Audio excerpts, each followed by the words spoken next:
Està vivint ara mateix a Catalunya. Resposta contundent. Aquesta és l'entrevista amb el president de l'Ecuador, Rafael Correa. Buenos días, presidente. Buenos días. Gracias por estar aquí als matins de TV3. La cumbre iberoamericana justo acabada, ¿de qué ha servido? ¿De qué sirven estas reuniones en las que periódicamente les vemos a todos los mandatarios? Bueno, primero muchas gracias por esta entrevista, un abrazo a Cataluña y a toda España, ¿no? En Cataluña hay muchos ecuatorianos residentes y muchas gracias también por el afecto con que los han recibido. Bueno, sirven de poco, no quisiera ser indelicado. Por ejemplo, esta cumbre de Cádiz fue muy emblemática. En Cádiz, a los 200 años de la Constitución de las Cortes de Cádiz, la PEPA, y más bien sirven como emblema, como símbolo, pero la parte más eficaz son los encuentros bilaterales. Por ejemplo, mi encuentro bilateral con el presidente Mariano Rajoy fue muy productivo, incluso algo tranquilizante, porque usted sabe, pues todos los españoles lo están sintiendo, Cataluña lo siente muy gravemente, la crisis española que está sufriendo el pueblo español, y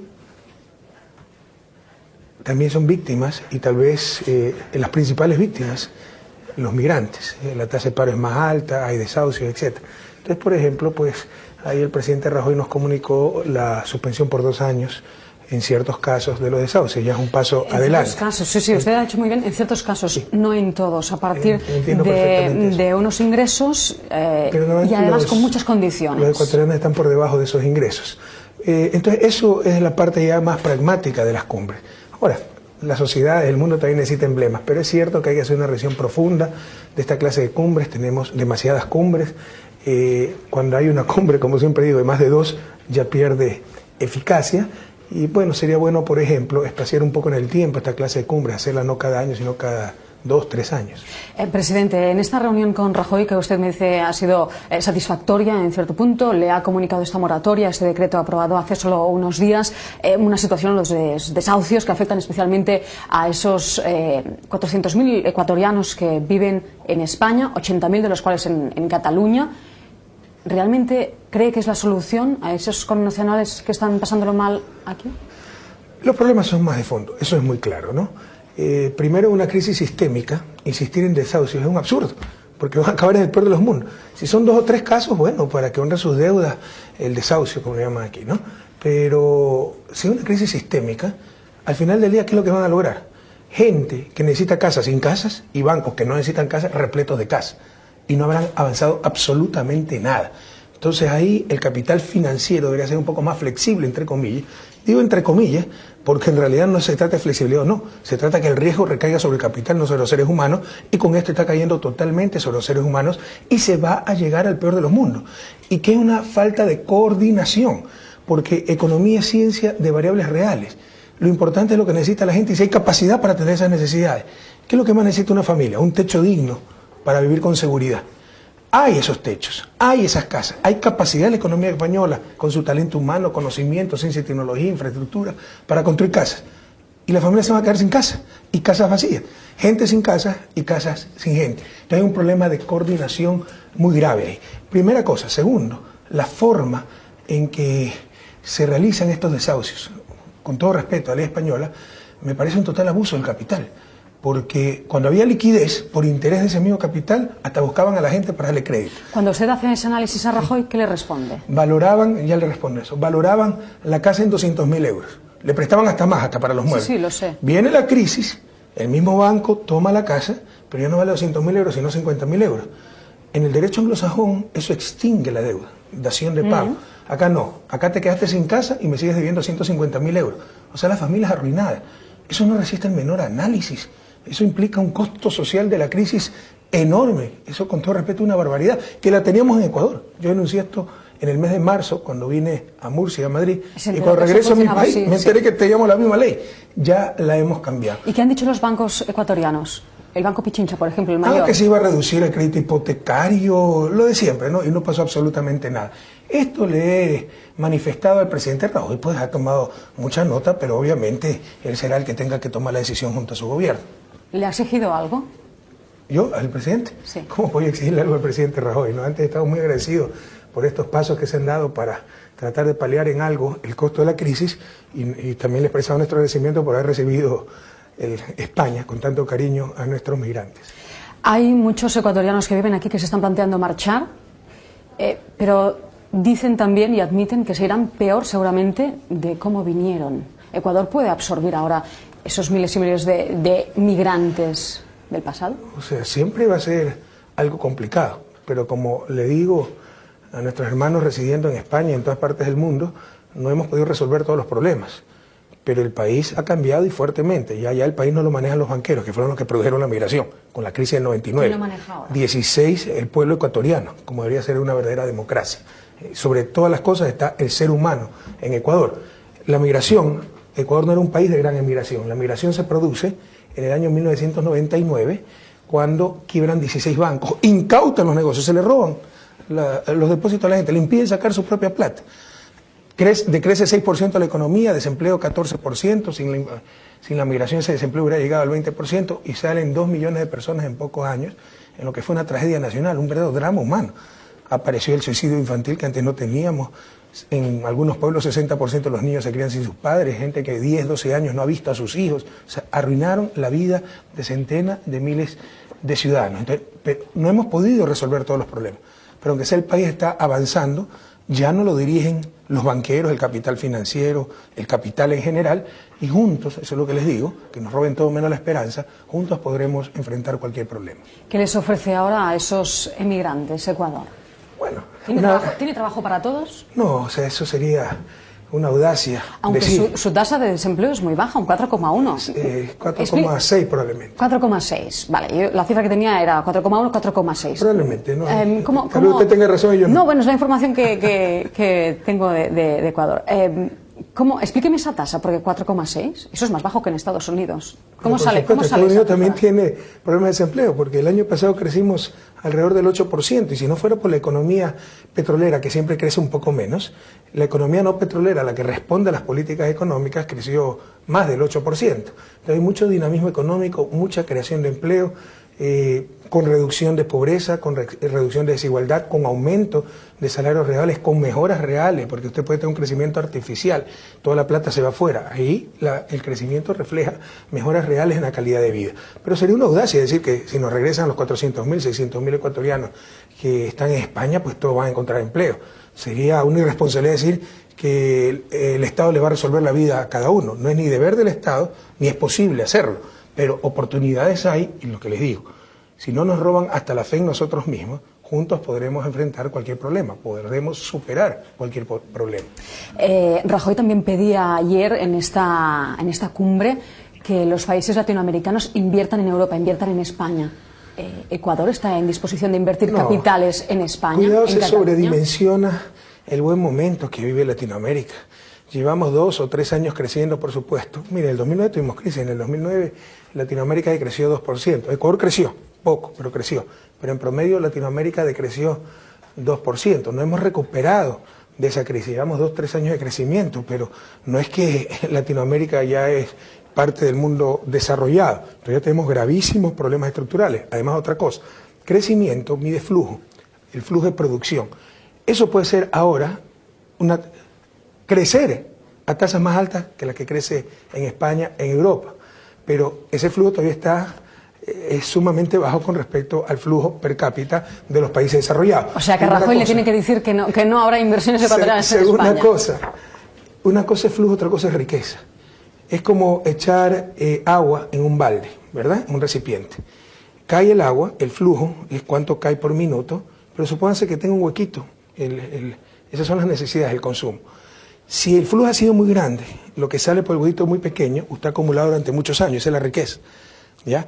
El flujo durante muchos años en Latinoamérica ha sido pequeñito, el hueco muy grande, tengo muy poco acumulado. O sea, puede ser que se esté cerrando la brecha de ingreso, y todavía falta mucho para que se cierre, pero la brecha en cuanto a riqueza todavía es enorme.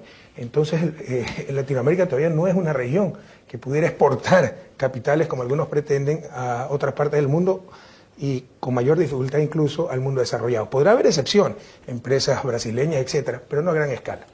¿Eso cuándo podrá pasar, cree usted? Tendremos que seguir creciendo a grandes tasas durante muchos años. Si hablamos de inversiones a la inversa, justamente de lo que Europa invierte allí, Repsol acaba de decir hace solo unas horas que quieren, en este caso en Ecuador concretamente, extender su actividad más allá del 2018, que es cuando está previsto que terminen sus concesiones, en este caso en el bloque 16 y el campo de Tibacuno. ¿Habrá posibilidades para ello? Estamos iniciando la 11ª ronda petrolera para explorar todo el suroriente, aunque tenemos resistencia incluso para eso, para explorar, para saber qué es lo que tenemos y poder tomar decisiones informadas. ¿Hay seguridad jurídica para las empresas Pero por supuesto, y pregúntale qué empresa española pierde plata en Ecuador, por el contrario, tiene sus inversiones más rentables. Usted sabe justamente que Repsol YPF hace unos meses, con lo que pasó en Argentina, aquello abrió una Sí, pero yo definiría eso como allí. inseguridad jurídica, ¿no? Ahí habría que matizar algunos aspectos porque son sectores estratégicos, no es como venta de corbatas, es sector estratégico, energía, hidrocarburos, entonces deben responder también a una política nacional, no solamente a la lógica de rentabilidad privada. Pero en todo caso, las puertas están abiertas para esa inversión, nosotros tenemos contratos petroleros, esto es bueno remarcar, de prestación de servicios, es decir, pagamos el costo de extracción de cada barril más un margen de ganancia razonable y todo el resto queda en el país porque el petróleo es del pueblo ecuatoriano. Presidente, usted aprovecha su estancia en España para hacer encuentros con los ecuatorianos aquí, hace rendición de cuentas, dice usted, con ellos. Sí.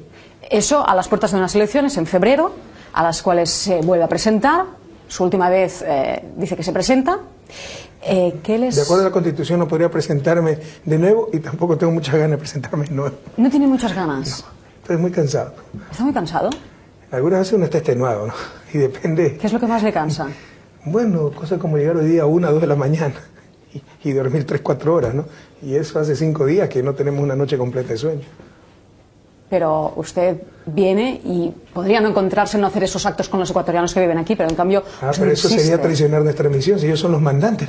Yo soy el mandatario, el que obedece. Los que mandan son esos migrantes. ¿Viene a buscar votos?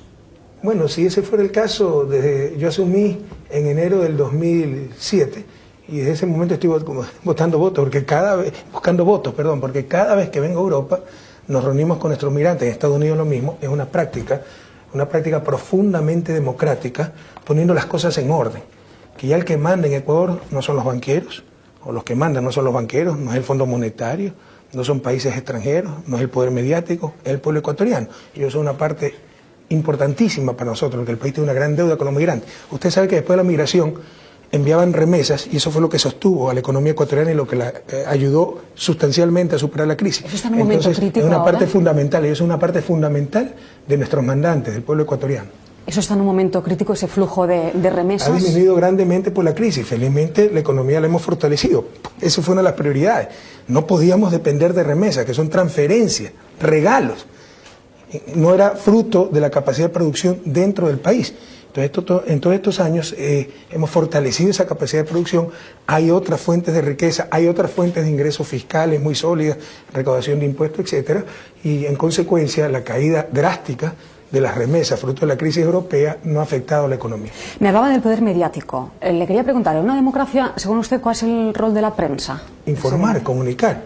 Podríamos discutir si el rol incluye meterse en política. Lo que no puede ser es mentir, pues manipular, difamar.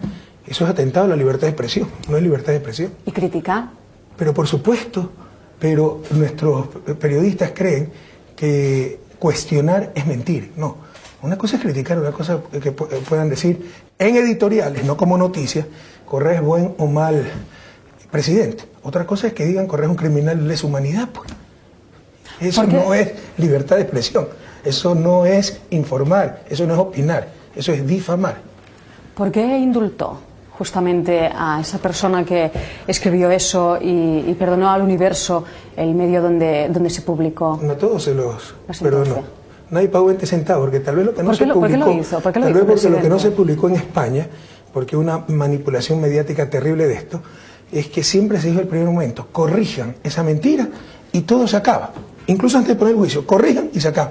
Eso es mandato constitucional, que cualquier desinformación, cualquier error tiene que ser corregido en forma inmediata, gratuita y en el mismo espacio. Nunca lo quisieron hacer de soberbio. Le gané a la primera instancia, por favor corrijan, todo se acaba. la prepotencia para, de acuerdo a ellos, demostrar quién manda, porque eran los que mandaban en el país. Antes los gobiernos agachaban la cabeza ante el poder mediático.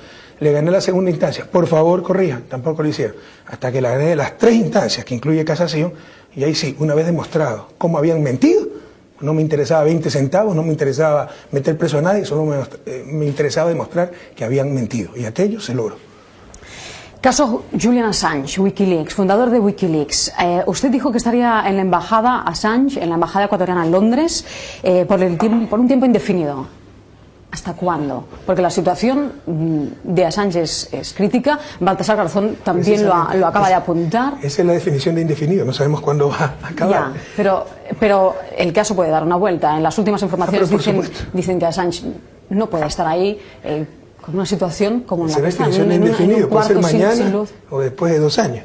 No me verá ficha usted. Las cosas se pueden solucionar mañana. Bueno, a nivel diplomático tenemos un permanente contacto con el Reino Unido, insistimos en que se otorgue el salvoconducto, pero no ha habido avances en tal sentido. Pero si mañana el Reino Unido, hoy día, entrega el salvoconducto, hoy día se acaba todo el problema del señor Assange en la Embajada del Ecuador en Londres. También una solución puede venir si Suecia, en vez de pedir que vaya a ese país para investigarlo, nadie busca obstaculizar la investigación de la justicia sueca, va un fiscal a la embajada del Ecuador en Londres, lo cual es perfectamente factible, se ha hecho en otros casos. Incluso la ley sueca permite que lo interroguen vía Skype, vía internet. ¿Por qué no se hace aquello? Y por último también están las acciones que está tomando el juez, doctor Baltasar Garzón, el juez de Julian Assange, ante las cortes europeas. Por ahí también podría venir una solución. Si le pasa algo a Assange, está en la embajada ecuatoriana, ¿es su responsabilidad, presidente? Sí, está bajo la protección del Estado ecuatoriano, estamos extremando medidas, pero obviamente hay un riesgo si durante varios meses pasa confinado en un espacio muy pequeño sin poder hacer adecuado ejercicio, recibir sol, desde etc. junio. No solo en su salud física, sino en su salud psicológica. ¿Por qué mantiene este pulso? ¿Qué pulso? El de mantenerlo ahí. Porque en ejercicio de nuestra soberanía otorgamos asilo al señor Assange, está bajo la protección del Estado ecuatoriano. O no es un ciudadano el señor Assange, no es un ser humano. Cierto. Entonces hay que defender sus derechos fundamentales, hay que defender el debido proceso, etcétera. Y habían claros riesgos de que se lo pudiera extraditar a un tercer país donde se lo quería acusar incluso de terrorista, lo cual implica pena de muerte, y donde no había garantías de que se respetara el debido proceso. Si no fuera Estados Unidos, ¿usted habría actuado igual? Pero por supuesto, y además es una tradición no solo de nuestro gobierno, es una tradición del Estado ecuatoriano, esa vocación humanista. Presidente, para acabar, ¿sabe usted que en Cataluña ahora mismo estamos en pleno proceso soberanista? Hay un debate y una amplia mayoría, según las encuestas, los sondeos de catalanes, quieren que haya una consulta sobre la autodeterminación. Primero que haya la consulta. ¿Ecuador reconocería una Cataluña independiente? Mira, no quisiera inmiscuirme en asuntos internos de España, solo quisiera hacer una reflexión.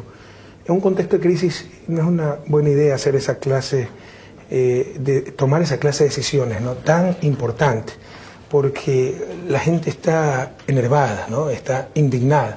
Eso nos pasó un poco en Ecuador, con la crisis, ¿no? En lugar de ver las causas de la crisis, por qué se había depreciado la moneda nacional, que era el sucre, no se entendió que la depreciación del sucre fue efecto de la crisis, efecto de la injerencia política de los banqueros, efecto de un banco central que era sucursal de la banca, y llegamos a la brillante conclusión que el problema era tener moneda nacional, y se eliminó la moneda nacional. Y hoy tenemos, a diferencia de Europa, miren todos los problemas por tener una moneda común, pero es moneda común, política monetaria común.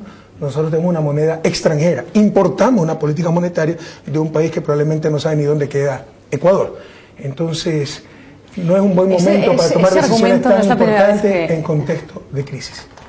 Entonces, ¿usted cree que no es el momento ni tan solo de consultar? Yo creo que no tiene el derecho y todo eso, ¿no? Yo creo que hay que estar atentos porque en un contexto de crisis, ¿no?, ante tanta frustración, tanta indignación, tantos problemas, no se tiene tal vez la serenidad suficiente para tomar esta clase de decisiones que serían históricas, ¿no?